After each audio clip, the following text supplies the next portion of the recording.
నమస్తే, నేను మీ కుప్ప పద్మిని. ఇన్నాళ్ళు మీ సపోర్ట్‌ని నాకు అందిస్తూ, మీ ప్రేమని నాకు అందిస్తున్న ప్రతి ఒక్కరికి కృతజ్ఞతలు. ఇప్పుడు చూడబోతున్న ఈ వీడియో కూడా ఖచ్చితంగా మీకు ఉపయోగపడుతుంది. లైక్, షేర్ అండ్ సబ్స్క్రైబ్ చేసి మీ ఇష్టాన్ని అలాగే మీ సపోర్ట్‌ని నాకు అందించండి. అలాగే ఈ వీడియో పట్ల మీ అభిప్రాయాన్ని కామెంట్ సెక్షన్‌లో కామెంట్ చేసి నాకు తెలియజేయండి. నమస్తే. నమస్తే. Welcome to our channel. నేను పద్మిని. ప్రస్తుతం మనతో పాటు ప్రముఖ ఆధ్యాత్మికవేత్త, వాస్తు జ్యోతిష పండితులు, లలిత ఉపాసకులు, వాస్తు జ్యోతిష శిక్షణ నిపుణులు బ్రహ్మశ్రీ నానాజీ పట్నాయక్ గారు మనతో పాటు ఉన్నారు. మాట్లాడదాం. సార్ నమస్తే సార్. శ్రీమాత్రే నమః. సార్, ఒక మనిషి పైకి రావాలి అంటే మనసు ఖచ్చితంగా దృఢంగా ఉండాలి. మెదడులో వచ్చేటటువంటి ఆలోచనలు డెఫినెట్ గా చాలా కరెక్ట్ ఆలోచనలు చేస్తే పైకి ఎదగడం అనేది జరుగుతుంది. ఎంత చంచలంగా ఉంటామో అంతే కెరియర్ కూడా అంత ఇబ్బందులు పడుతూ ఉంటుంది. రిలేట్ అయ్యి ఉంటుందా సార్ మనసుకి, మన ఎదుగుదలకి? మరి ఎలా సార్ మనిషి చక్కగా ఎదగాలి, పైకి రావాలి అని అంటే గనక ఏం చేయాల్సి ఉంటుంది సార్? 3 విషయాల్లో ఫెయిల్ అవ్వాలి. వాట్? చెప్పండి సార్, తొందరగా నేను ఫెయిల్ అయిపోతాను. కాదండి, చెప్పండి సార్. అంటే అందరూ ఏమనుకుంటారంటే సక్సెస్ అయితేనే మనిషి బాగా స్ట్రాంగ్ అవుతాడు అనుకుంటాం. కాదు, ఫెయిల్యూర్ అయితే స్ట్రాంగ్ అవుతాడు. మీరు గమనించండి కావాలంటే. Correct sir.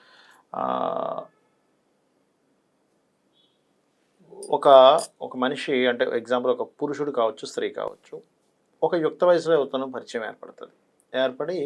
పరిచయం ఏర్పడి ఒక లవ్ ఏర్పడిపోయి వివాహం చేసుకుంటే స్ట్రాంగ్ అవ్వడండి. అది ఫెయిల్ అయితే స్ట్రాంగ్ అవుతాడు. అంటే ఎవరో బాగా ఒక 1,00,000లోనో 1,000లోనో మరీ సున్నిత మనస్కులు అంటే వాళ్ళు ఏదైనా చేసుకునే ఛాన్స్ ఉంటుంది. కానీ బట్ ఏంటంటే వాళ్ళ లైఫ్లో ఒకరిద్దరిలో అటువంటిది ఎదుర్కొన్నప్పుడు స్ట్రాంగ్ అవుతాడు. బాగా మోసపోయినప్పుడు స్ట్రాంగ్ అవుతాడు. మోసపోయినప్పుడు కావచ్చు, హ్యాండిల్ చేయలేక విడిపోతారు ఒక్కోసారి కొన్ని. అది ఫస్ట్ మనం ఏమనుకుంటాం, అయ్యో ఇలా జరిగింది ఏంటనుకుంటాం. కానీ లైఫ్లో అతని తర్వాత చాలా బాగా హ్యాండిల్ చేయగలుగుతాడు మనుషుల్ని. అక్కడి నుంచి నేర్చుకుంటాడు, ఎక్స్పీరియన్స్ నేర్చుకుంటాడు. రెండవది, మీకు బిజినెస్ కావచ్చు, ఉద్యోగం కావచ్చు, స్టార్టింగ్ స్టేజెస్లో ఒక మంచి ఉద్యోగం వచ్చేసి సెటిల్ అయిపోయినా అనుకునేవాడు ఎప్పుడు కూడా బిజినెస్లో కానీ ఉద్యోగంలో కానీ మంచి స్టేజ్కి వెళ్ళలేడు. ఫస్ట్ పెట్టిన బిజినెస్ ఆర్ సెకండ్ పెట్టిన బిజినెస్, ఒకటో రెండో బిజినెస్లో ఫెయిల్యూర్ అవ్వాలి. ఫెయిల్యూర్ అయితేనే ఆ వ్యక్తి అద్భుతమైన బిజినెస్ మ్యాన్ అవుతాడు. ఎందుకంటే అక్కడి నుంచి నేర్చుకుంటాడమ్మా, వెతుక్కుంటాడు లైఫ్లో. Failures are the stepping stones of success అంటున్నారు. 100% వెతుక్కుంటాడు, అందులో ఎటువంటి డౌట్ లేదు. మూడోది ఏంటంటే లైఫ్లో ఒక్కసారైనా అప్పుల బాధలతో బాధపడాలి. అప్పుడే స్ట్రాంగ్ అవుతాడు మనిషి. మనీ వాల్యూ తెలుస్తుంది, కష్టపడతాడు, డబ్బుని ఎట్లా సంపాదించాలో తెలుసుకుంటాడు. అందరూ ఏమనుకుంటాం మనం, అరే ఏంటిది అప్పులు ఎందుకు చేసావరా, నీకు బుద్ధి లేదు రాది ఇది అంటాం. కానీ స్టార్టింగ్ స్టేజ్లో జరగాలి. ఎప్పుడో అంత ఏజ్ అంతా అయిపోయాక అప్పులు బాధలు కాదు. స్టార్టింగ్ స్టేజెస్లో ఎంతో కొంత అప్పు చేసి ఆ అప్పుని తీర్చలేని పరిస్థితి వచ్చినప్పుడు ఎదుర్కొంటాడు. చూసారా, ఆ ఎదుర్కోవడంలో నేర్చుకుంటాడు, స్ట్రాంగ్ అవుతాడు. ఏ ప్రాబ్లం లేని వాడు ఎప్పుడు స్ట్రాంగ్ అవ్వడు. Exactly sir. మీరు చెప్తూ ఉంటే ఇది కదా లైఫ్ అని అనిపిస్తుంది నిజంగానే. అదేనమ్మా, ఎందుకంటే మీరు ఏ గొప్ప వ్యక్తినైనా తీసుకోండి, ఇవన్నీ అనుభవించుంటాడు వ్యక్తి. ఇవేవి అనుభవించకుండా గొప్ప వ్యక్తి అవ్వడు మనిషి, గుర్తుపెట్టుకోండి. ఆన్ దట్ నోట్ సార్, తల్లిదండ్రులు మా పిల్లలకి ఎటువంటి కష్టం రాకూడదు అని అది చాలా పెద్ద తప్పు. కానీ అది అవుట్ ఆఫ్ లవ్ అనుకోండి, కానీ కష్టం రావాలి. కష్టాన్ని నుంచి తట్టుకునే శక్తి అది కష్టము అనుకుంటున్నాము, నేను అది ట్రైనింగ్ అంటాను లైఫ్లో. మీరు కష్టం అనుకుంటే ఎట్లా? ఇప్పుడు నడక రావాలి పిల్లవాడికి, అమ్మో పిల్లవాడు పడిపోకుండా నేర్చుకోవాలండి.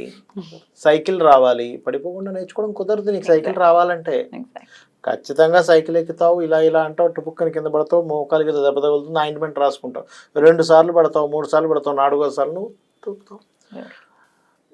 అంటే స్విమ్మింగ్ ఎలాగా చేయాలనేది నువ్వు ఎన్ని పుస్తకాలు చదివినా రాదు. స్విమ్మింగ్ నువ్వు దూకాల్సిందే. బిజినెస్ ఎలా చేయాలనేటువంటిది నువ్వు ఎన్ని పుస్తకాలు చదివినా రాదు. నువ్వు బిజినెస్ చేయాల్సిందే. మొదట్లో లక్ బాగుంటే కొంత మోసపోతావు, నీ లక్ సరిగ్గా లేకపోతే 2-3 బిజినెస్లు మోసపోతావు. కానీ 4వ బిజినెస్ ఖచ్చితంగా నువ్వు సక్సెస్ అయి తీరుతావు. అయితే ఇది నిజంగా బిజినెస్ వాల్యూ తెలుస్తుంది అప్పుడు. అన్ని అంతే.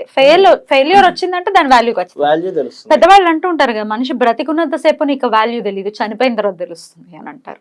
డెఫినెట్లీ ఏదైనా అంతే కదా. ఇప్పుడు అదేదో ఒకటి ఉంటుంది, త్రివిక్రమ్ ఒకటి ఉంటుంది చూసారా, నేను ఏంటో అనుకున్నాను, మా నాన్న ఇంత గొప్పవాడని నాకు తర్వాత అర్థమైంది. రాత్రులప్పుడు హాస్పిటల్ పిల్లల్ని వేసుకుని తిరగడాలు, అమ్మో బాగానే మెయింటైన్ చేసేవాడే అని నాకు ఇప్పుడు అర్థమైంది. ఒక ఇది ఉంటుంది ఒక అతని దీంట్లో. కరెక్ట్ నిజమే. తెలియాలి అంటే సక్సెస్ అవ్వాలి, పైకి ఎదగాలంటే ముందు పడాలి. అయితే దీన్ని అర్థం చేసుకోవటం, లేకపోతే కొంచెం సున్నితంగా ఉన్న వాళ్ళకి కష్టాన్ని తట్టుకునే శక్తి ఉండదు సార్. మరి ఎట్లా భగవంతుడిని ఎలాగ మనం శరణు వేడితే తట్టుకునే శక్తి వస్తుంది? చాలా మంచి ప్రశ్న వేశారు. సున్నితత్వము అనేటువంటిది ప్లానెట్స్, ముఖ్యంగా వీనస్ ఇట్లాంటివి ఇస్తాయి. హార్డ్ మీరు గమనించండి, ఒక లగ్నం ఒక జాతకం తీసుకుంటే ఇట్స్ వెరీ క్లియర్గా చెప్పొచ్చు ఈయన సున్నిత మనిషి. రకరకాల క్యారెక్టర్స్ ఉంటాయి చూసారా. స్టబర్నా, సున్నితంగా ఉంటాడా, మనీ మైండెడ్గా ఉంటాడా, బాగా తెలివిగా ఉంటాడా, లౌక్యంగా ఉంటాడా, ప్రతి విషయాన్ని ఎలా తప్పించుకోవాలో తెలుసా, లేకపోతే ఎమోషన్గా ఉంటాడా, గొడవ చేస్తాడా, లేకపోతే కొట్టేస్తాడా, ఉట్టి మాట్లాడతాడా, సీక్రసీగా ఉంటాడా, ఇంట్రవర్ట్గా ఉంటాడా, అవుట్రవర్ట్గా ఉంటాడా, అన్ని చెప్పొచ్చు because of planetary combinations. Planet వల్ల ఇక్కడ ఏం చేయాలంటే మనకి ఓకే ఈ ప్లానెట్ వల్ల నాకు ఇది వస్తుంది కదా, ఈ సున్నితత్వం వస్తుంది కదా, ఈ సున్నితత్వం నుంచి నేను బయటపడాలి అంటే అప్పుడు మనం చేయవలసింది ఏమిటి? శాస్త్రాల్లో చెప్పింది శక్తి దేవత ఆరాధనలు చేయాలి. అంటే ఆంజనేయ స్వామి ఆరాధన, లక్ష్మీ నరసింహస్వామి ఆరాధన, లేకపోతే ఏదైనా అమ్మవారి ఆరాధన, దుర్గా ఆరాధన. ఖచ్చితంగా వాళ్ళు స్ట్రాంగ్ అవుతారు. ప్లస్ పిల్లలు సున్నితంగా ఉన్నారు కదా అని వాళ్ళు మనం కాపాడుకుంటూ కూర్చుంటే ఎంతకాలం కాపాడుతాం? వాళ్ళని వదిలేసేయాలి. మార్కెట్లోకి వెళ్తాడు వాడు, అంటే ఆ వ్యక్తి అమ్మాయి కావచ్చు అబ్బాయి కావచ్చు, 2-3 దెబ్బలు తింటారు కానీ స్ట్రాంగ్ అవుతారు. బాక్సింగ్ నేర్చుకునే వ్యక్తి ఆయన కూడా దెబ్బలు తింటాడమ్మా బాక్సింగ్ నేర్చుకునేటప్పుడు. అందుకని ఏ దెబ్బ పడకుండా బాక్సర్ అవ్వడు, ఫైటర్ అవ్వడు. కాబట్టి ఏంటంటే ఇవాళ రేపున్న సమాజం, మీరు ఇందాక మాట వాడారు మా పిల్లలు కష్టపడకూడదు అని. అది 100% మీరు అన్నట్టుగా ప్యూర్ లవ్, తల్లి నుంచి వచ్చినటువంటి ప్యూర్ లవ్, తండ్రి నుంచి వచ్చినట్టు. కానీ మీరు అబ్జర్వ్ చేయండి, తండ్రి మాత్రం వెళ్ళు అంటారు. అంటే తండ్రికి ఏంటంటే సమాజాన్ని చూసి వచ్చాడు కదా, అనలేదు, కాపాడుతూ కూర్చున్నాడు. కానీ నేనేమంటానంటే ఖచ్చితంగా వీళ్ళని వదిలేసేయాలి. వదిలేసి మనం చూసుకుంటూ ఉండాలి.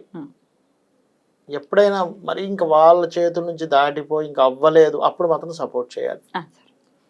అప్పటి వరకు వాళ్ళనే గేమ్ ఆడనివ్వాలి, తిరగనివ్వాలి. అప్పుడు కానీ ఆ వ్యక్తి గొప్పవాడు అవ్వలేడు. మనం మొత్తం సెట్ చేసి ఇగో నువ్వు చూసుకో అన్నామంటే అది నిలబడాలని గ్యారంటీ లేదేదో. వాళ్ళ జాతకం బాగుండి అదృష్టం బాగుంటే తప్ప, వాళ్ళకేదో అక్కడి నుంచి మహాదశలు చక్కగా ధనయోగ దశలు లాభ దశలు నడుస్తే తప్ప, మీరు ఎంత తయారు చేసి ఒక పెద్ద ప్యాలెస్లో ఒక పెద్ద కంపెనీ చేతిలో పెట్టినా ఆ వ్యక్తి కనుక లైఫ్లో డక్కముక్కలు తినలేదు అంటే అయిపోయింది, క్లోజ్. సో కష్టాన్ని ఆహ్వానించాలి, వద్దు కష్టాలు వద్దు, కష్టాలు అది కష్టం కాదంటా నేను. ఇప్పుడు మీకు కష్టాలు కొన్ని ఉన్నాయి అనుకోండి ఉదాహరణకి, మీరు అందుకే చూడండి ఇవాళ రేపు ఇంతకు ముందు ఫిజికల్లీ హ్యాండిక్యాప్ అనేవారు, ఇప్పుడు ఏమంటున్నారు ఫిజికల్లీ ఛాలెంజ్డ్ అంటున్నారు. దీన్ని ఛాలెంజ్గా భావించు, ఛాలెంజ్గా భావించి నీలో అమ్మవారు ఉంది, నీ లోపల ఒక శక్తి ఉంది, ఆత్మ అనేటువంటి రూపంలో భగవంతుడు ఉన్నాడు. పాటు దైవారాధన విషయంలో కూడా ఎలాంటి ఆరాధన చేసుకోవాలి అనేది కూడా వివరించారు, రెండు కవర్ చేస్తూ. Beautiful sir. మీరు ఎన్నో జాతకాలు చూసారు, డెఫినెట్ గా అవుట్ ఆఫ్ దట్ ఎక్స్పీరియన్స్ ఇంత అద్భుతంగా చెప్పడం అనేది జరిగింది అని నేను అనుకుంటున్నాను. లైఫ్ కూడా definitely this is one of the part కదా మీ లైఫ్ లో.